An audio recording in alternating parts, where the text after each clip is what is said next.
Hi, I'm your host, Antonia, and this is the Working Moms Playbook. Since the beginning of time, moms have been caught between two worlds, the pull of family and the pursuit of a career. And like most decisions in parenting, there never seems to be a perfect answer. Being a working mom means hectic mornings, late nights, missed moments captured in iPhone photos, and leaning on a village to make it all possible, if you're lucky to have that. And even with all of that support, it's still one of the hardest plays to run. That's why I created the Working Moms Playbook, a space where real moms share real stories. Here, you'll hear about building businesses while battling infertility, finding your personal style as a new mom, reaching breastfeeding goals without sacrificing your career, navigating parental leave, and so much more. So let's dive in, because let's be honest, our time is short, and somebody is probably calling for us already.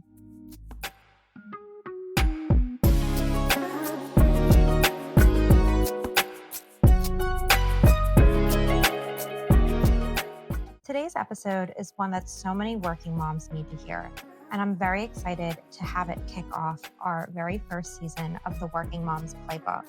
I am joined by Linzay Davis, who is the founder of Hello Bundle, and she is a parental leave expert who turned her own difficult experiences into a mission to help parents navigate this often overwhelming process. In our conversation, Linzay shares what went wrong with her own parental leave, why so many parents feel lost when it comes to benefits, and how early planning and self-advocacy can make a huge difference. We also talk about the bigger picture, why the United States ranks last among other countries in parental leave, and what needs to change culturally and policy-wise to better support working families. If you ever felt unsure about your rights, your benefits, or how to balance your career and motherhood, this episode is for you.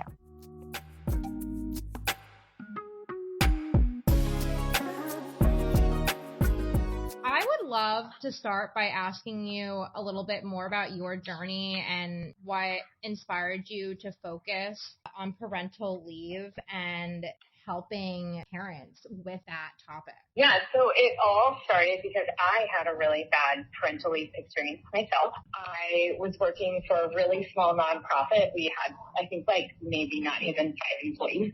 Okay. And my boss was based in Oregon. I live in California. And my boss was super supportive. And she was like, take the time you need. We'll be fine. You do what you need to do. But because she lived in Oregon and I lived in California, she couldn't help me figure out any of the benefits available to me in California. So I was on my own to figure all of that out. And so I did what I thought I needed to do. I did all the research and I had a plan and we put it all together well before I went on leave. And I even started my leave early at 36 weeks because you can do that in California and start getting paid. Long story short is that I go back to work around 12 weeks postpartum. I have postpartum depression, anxiety. I have a newborn. I have a toddler. It's in the middle of the pandemic. And now I have a job. I'm back to work. And I thought I would be at that job forever. And 6 weeks later, I quit. Oh, wow. And I was so angry. I just felt like I had failed as a working mom, and I was so frustrated. So I started doing research on why I failed. And it turns out I'm not the only one that this happens to. And I found out that I had missed out on a parental leave benefit that I just didn't even know applied to me. And so I didn't apply. And so I missed out on a minimum of 12 more weeks of paid leave. And I swear to it, we would not be having this conversation had I known to apply to that benefit. Okay. Because I'd still be at that job. So it was an unfortunate thing that happened to you because, of course, no one wants to have that kind of experience. But for the rest of us, it has become a great benefit because now you have become a wealth of knowledge for us. Definitely a silver lining. I have good days and bad days as an entrepreneur and as a self-employed person, but it's so exciting to have my own business now and be my own boss and to be in this position to help so many new parents. So, in a way, I'm glad that it all worked out the way that it did as well. Yeah.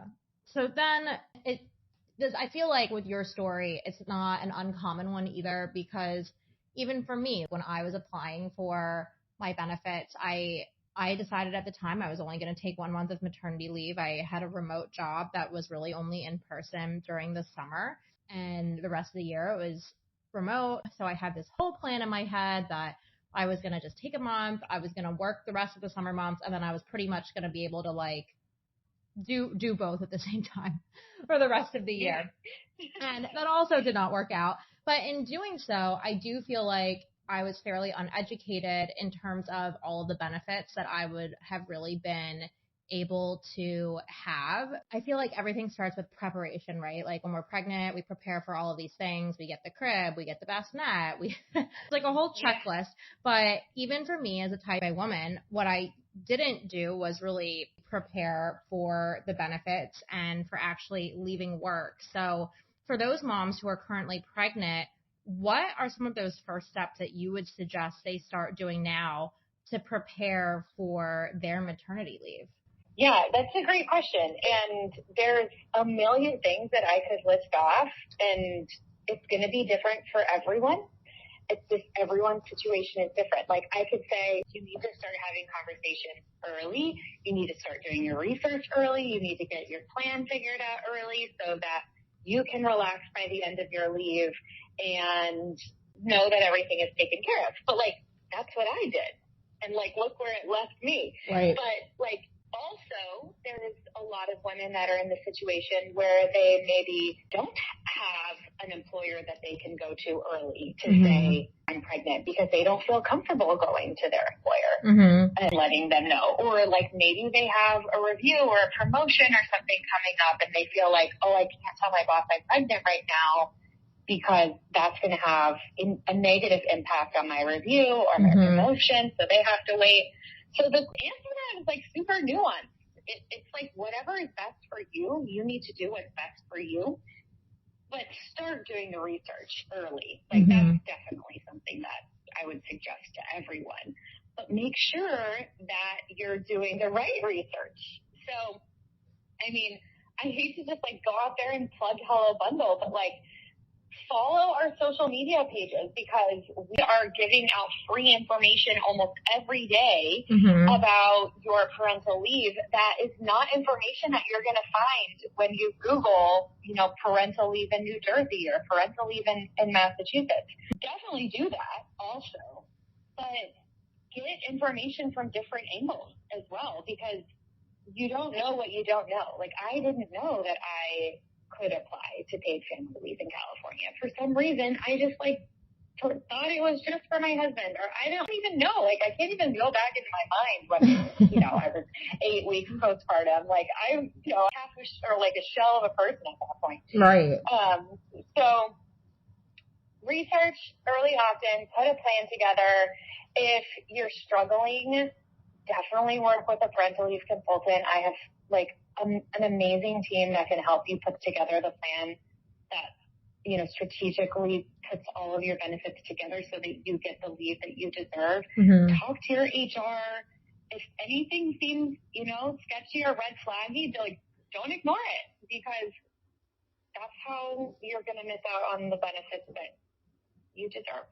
Well, you know what's so interesting? You said like look into a paid leave consultant, and that is just like not even something that I knew existed. And there's just so many different resources that fall under that umbrella of not knowing that that position actually existed in this world. And it can help so many parents to have that. You know, it's almost something that should be sent out when you get like the little gifts from when you like register for the registry at Target, right? And they like send you that free little box. How do we get that to happen? I know. Someone needs to work on it because it's like that should be in there. Lactation consultant should be in there. There's just like so much stuff that should be in there that's really not. And it's especially in a world where we're so like, you know, get mom back to work. It doesn't set us up for a lot of success. No, it does not. So then you mentioned the conversation with HR or leadership and how a lot of women can be kind of intimidated to have that conversation.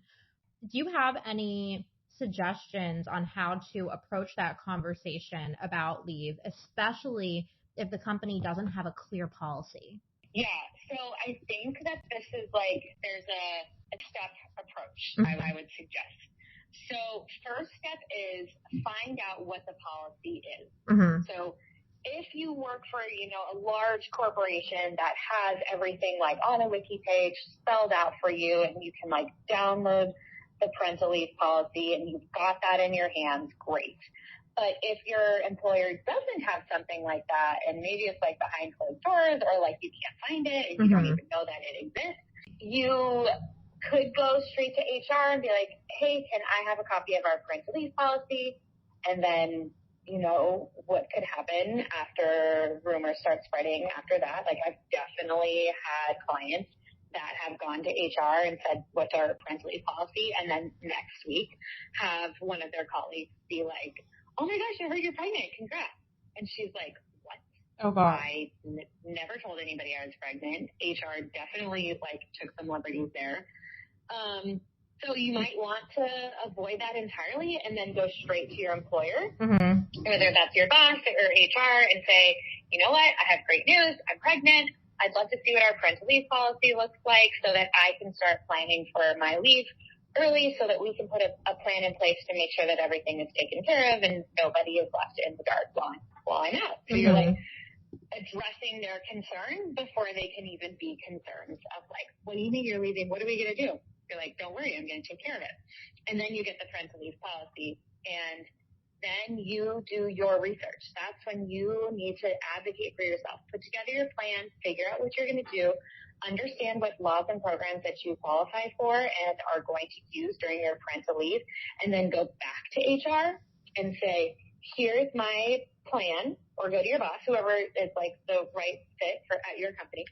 Go to them and say, this is my plan. This is what I'm going to do. I'm starting my leave on this day. If all goes as planned, I plan to return to work on this day. This is how I'm going to make sure that everything is taken care of while I'm gone. Let me know if you have any questions. Happy to discuss. So you are taking control of that situation. You're not going in and saying is it okay if I do this? Do you know if I qualify for this? Is it okay if I do this?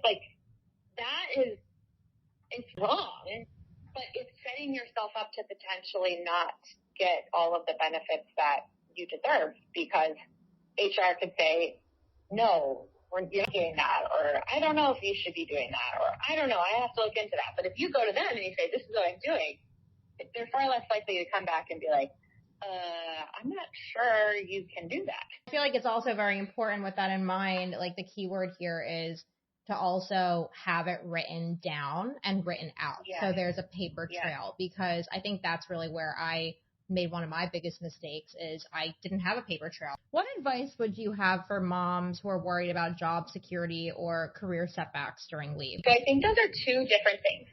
So job security, we have laws that protect us from discrimination at work and from getting fired from our job because we are pregnant and or leave to recover from pregnancy or bond with our baby. So there are lots of laws out there that protect us there. And if you qualify for those laws, you're all set.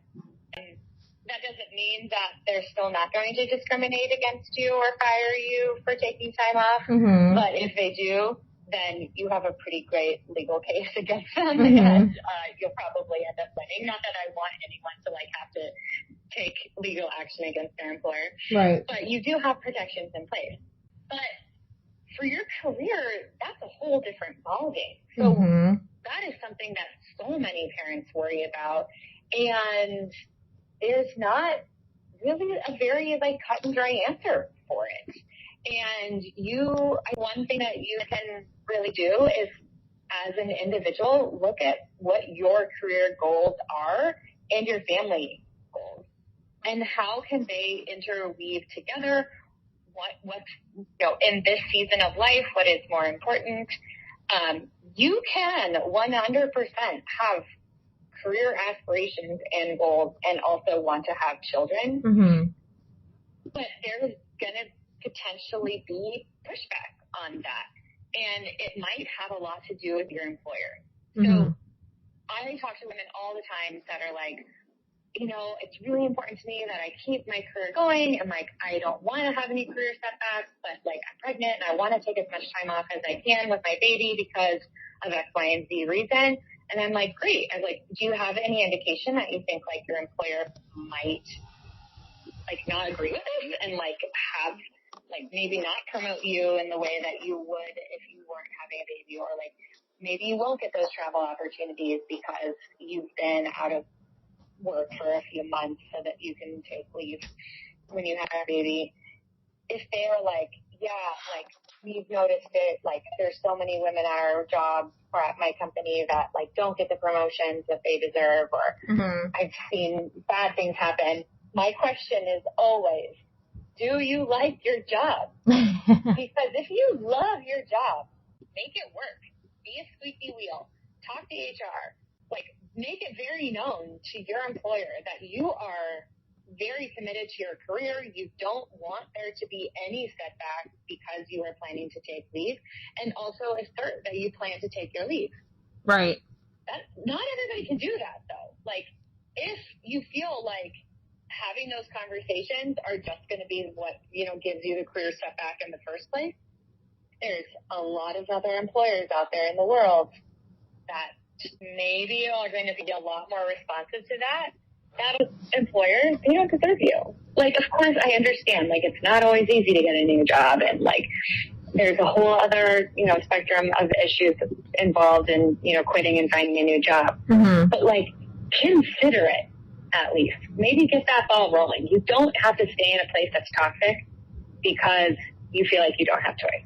Right. And it can be so hard. I feel like the common denominator here with a lot of your answers is the fact that, or the importance of setting boundaries, like upfront. Yeah. And that is something that I feel like a lot of people in general, but especially a lot of women have trouble with, even in the workplace, because it can be very intimidating and it can be viewed very differently when you're being very abrupt and sound with your boundaries, right? It can be really hard. With that all in mind, you hear all the time about how the U.S. compares globally when it comes to a lot of topics in motherhood, whether it is, care at the hospital with delivery bills, whether it is postpartum care, so on and so forth. But when it comes specifically to parental leave, how does the U.S. compare globally? And then what changes do you think we need the most? To be blunt about it, the U.S. basically ranks last in wealthy industrialized countries. I think there's only maybe 2 other industrialized countries in the whole world that don't offer any parental leave, and the United States is one of them. Oh my gosh. Almost every other country in the world offers something for paid parental leave, and the U.S. does not. There's a misconception that FMLA is a paid benefit. Most people have heard of FMLA. That's the one parental leave benefit that we do have in the United States, the Family and Medical Leave Act. But it's unpaid. That's job protection, like what we were talking about earlier, how you can have protections against getting fired or demoted for taking time off when you have a baby. FMLA can protect you from that, but it's not going to pay you. Bar is very low in the United States compared to elsewhere across the world. But what most people don't know, and it's not all doom and gloom in the United States. We have about more than a dozen parental leave benefits across the U.S. It's just that parents don't understand the benefits on how to use them. They know they exist. They don't know how they work together. And so it's really important that you know that. And what stands out as some of the best policies that we have across the U.S. are the states that offer paid parental leave. So we have lots of laws against discrimination and job protection. I think everybody knows at this point, you can't get fired for saying I'm pregnant at work. You would hope so, right? You would hope. It still happens for sure. I had a client just a couple of weeks ago that he went to his employer and told them he was planning on taking parental leave, and the next day they fired him. There's, happy ending. I had just worked with them, so they emailed me, like, what do we do? And I was like, here's an attorney. Go, talk to them. And, they talked to the attorney, and the attorney told them to tell their employer X, Y, and Z, and their employer took them back the next day. So, I doubt they want to work there anymore. Right. Yeah. But going back, we have lots of job protections and laws that help us from being discriminated against for taking time off or being pregnant. And then there are 9 states plus Washington, D.C. that currently offer paid parental leave. And what that means is if you are working in one of those 9 states or Washington, D.C., and you are paying into your state's paid parental leave insurance policy, when you have a qualifying event, like having a baby, you can get paid and take time off. But what's really important to understand is that you're just going to get paid. Your job might not be protected. Those 2 different benefits. Right. So this is why it's so important for people to look at all the different benefits that they qualify for and stack them together appropriately, because we need pay and we need job protection both at the same time. Because if the state's paying you and you don't have job protection, you could still legally get fired for taking time off. Wow. Or you could keep your job because your job is legally protected, but not qualify or not apply because you don't understand the benefits for any paid leave programs that you qualify for. And so you can't take any time off because you can't afford to because you're not getting paid. So you gotta understand how it works and put all the benefits strategically. It's really we want to puzzle a lot, and there's many pieces to the puzzle. And sometimes the puzzle works if there's a couple pieces missing, but it definitely works the best if you have all of the pieces all together. Right. I mean, it's so easy to become so confused amidst all of this. Yeah. It's so easy. I mean, it's hard enough to figure out your care team sometimes and all these other choices that come along with becoming a parent. And then on top of it, something that should almost just be so simple and easy and straightforward. It is just, there are so many different roads, things that could happen, and it can potentially be scary and change your entire plan up. Yeah, I think, now that looking back on it, now that you mentioned that, when I had my second daughter, I was trying to have a VBAC with all of my might. And if you don't know what that is, that's trying to have a vaginal delivery after having a cesarean section. So I had an emergency C-section with my first daughter, and it, hit me like a ton of bricks. That was not even consider it as being part of the plan.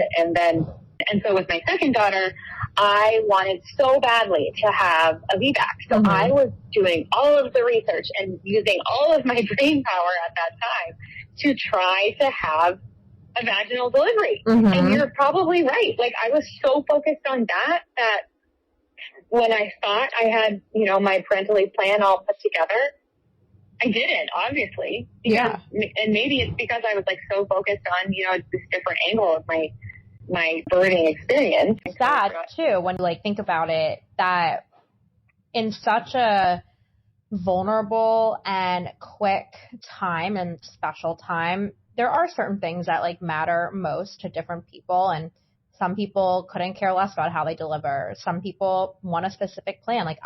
I knew I wanted a non-birth at the midwifery. I knew that. That's what I wanted, and I, like you, spent a lot of doing everything that I could possibly do to have that. And that takes away energy from other realms. And it's kind of sad that realm that can really bite you in the butt because you're not focusing on it is the parental leave of how you're going to survive financially and still soak up all of those really beautiful, special moments with your baby without feeling the stress of what is going to happen when you return to work. Yeah, 100%. The parental leave benefits of not getting fired and getting paid when you go on leave, it should just be automatic. It should just be something that everyone gets. Right. But they make you jump through so many hoops to get there that you're right. It's like you have to have a whole set of like basically like another brain researching it and figuring out, all of your benefits when you're so focused on having a baby. Right. And all of the other things that come with it. So then looking back and knowing what you know now, and of course knowing the way the United States is with this whole process, if you could make one change, like immediately, to the way parental leave is handled in the United States, what would that be? What would give that biggest impact in your opinion? There's countries like Canada and Australia that I've seen people that have gone on leave, and they just tell me, like, they just get paid. Like, they have a baby, and the government just pays them, and it, like, just kind of takes care of itself. Mm-hmm. And, I wish that we could have something like in the United States also, but to, like, make it a little bit more clear, like, how these programs work state by state is that you're paying into an insurance policy through your state. Mm-hmm. When an event happens, like you have a baby, you make a claim, you get paid. Mm-hmm. So if there was this overarching policy that everyone that is working in the United States, and I'm including teachers and police officers and firefighters and government workers and state workers, those are all people that don't qualify for any of the state programs that we have right now. So in this policy that I'm, making up off the spot right now, mm-hmm. they're all included. It's just paid parental leave. We are all paying a very small percentage of our income into this insurance policy so that when we have a baby or we adopt a baby or we have a baby in foster placement, you fill out a very simple form so that the government knows that this is what you've done. Mm-hmm. Maybe even like your doctor does it. I don't know. Like, I want to make it so simple. And then you can take paid parental leave. If I'm coming up with a policy, it's that month. Yeah. But. Well, because it was so crazy that I really felt too, and this is a whole other conversation probably for another day and maybe a season 2, is the fact that, like, how insane it is that we go back to work after 3 months, and we are expected truly to, like, be right back where we were prior to working and having the baby. But then on top of it, it's almost like, you take the 3 months, but, like, your baby and to college in 3 months and, like, doing whatever, like, you still have to parent that child, and you still have to do so much. Like, 3 months, I feel like they're probably just starting to smile if I think back to it. So it's really interesting to think about all of that and combining that with the pressure of parenthood today as well, and how we're expected to, like, have all these milestones and do all these things and raise these, intelligent, good citizens, right? But then we're also not always able to even be with our kids for most of the day during the week. We have to go to work. Yeah. I think that, like, what we really need is just an overhaul of the cultural norms of what it means to be a working parent in the United States. Because it doesn't have to be this way. We don't have to be so cut and dry about, like, you have to parent like you don't have a job and you should work like you don't have children. Like, that doesn't make sense. Like, in what world does that make sense? I wish I had a list of resources or places that you could get more parental leave information, but they just don't exist. I mean, there are websites from the government from each state that have paid parental leave, and I definitely recommend looking through those. Like, in California, we have the EDP that explains disability insurance and paid family leave in California, and all the other states that have paid parental leave also have that. So I definitely recommend looking through those websites and trying your best to understand what they offer. But, like, keep in mind, like, these are government websites. Like, this is a lot of, like, technical legal jargon that's really hard to understand, which is why I started my business, because there wasn't anywhere else to go. So I wish there was a laundry list of resources that I could provide. But when we're looking at parental leave, in particular, there isn't anything. Which is definitely part of the problem, but you are making huge strides into helping to make things more visible for parents and making things a little bit more, I can't say obvious, but, just make it more known, make a lot of information more known. So from one mother to another, thank you so much for that. Other moms are really being helped by you and your advice and your expertise and your services. So I think that in itself is a huge step in the right direction. And anyone listening to the podcast, whether they've already had a baby or they are pregnant or they're planning on having another child, they should definitely check you out and really get a better understanding of their parental leave. Yeah, please. Hello Bundle. Come join us on Instagram or TikTok, on our website, hello-bundle.com.